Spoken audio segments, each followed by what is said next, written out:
বৈষম্য বিরোধী ছাত্র আন্দোলনের শহীদ এবং আহতদের পরিবারের সঙ্গে সাক্ষাৎ এবং ওনাদের সঙ্গে উপহার প্রদান অনুষ্ঠানের সম্মানিত প্রধান অতিথি বাংলাদেশ জামাত ইসলামীর আমির ডক্টর শফিকুর রহমান, যিনি বিশ্ববরণের রাজনীতিবিদ এবং ইসলামী আন্দোলনের নেতা।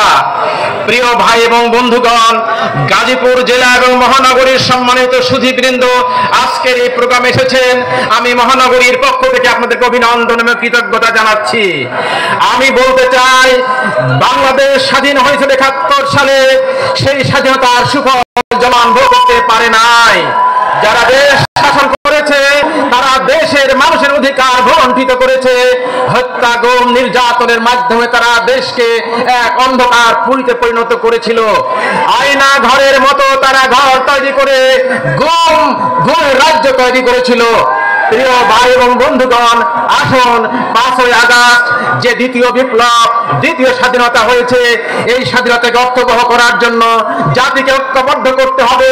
ঐক্যবদ্ধ করতে পারলে দুনিয়ার কোন শক্তি নাই এই জাতিকে পরাজিত করতে পারে।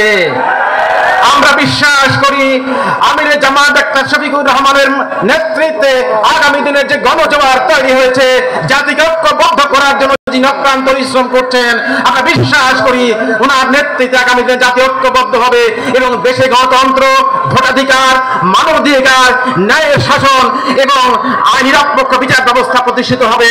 আল্লাহ রাব্বুল আলামিন গাজীপুরবাসী আজকে এখানে এসে এই গণসমাবেশে এসে আমাদের প্রধান অতিথিকে সম্মান প্রদর্শন করেছেন, তার জন্য আবারও কৃতজ্ঞতা জানিয়ে আপনাদেরকে আন্তরিক অভিনন্দন জানিয়ে আমার আলোচনা শেষ করছি। আসসালামু আলাইকুম ওয়া রাহমাতুল্লাহি।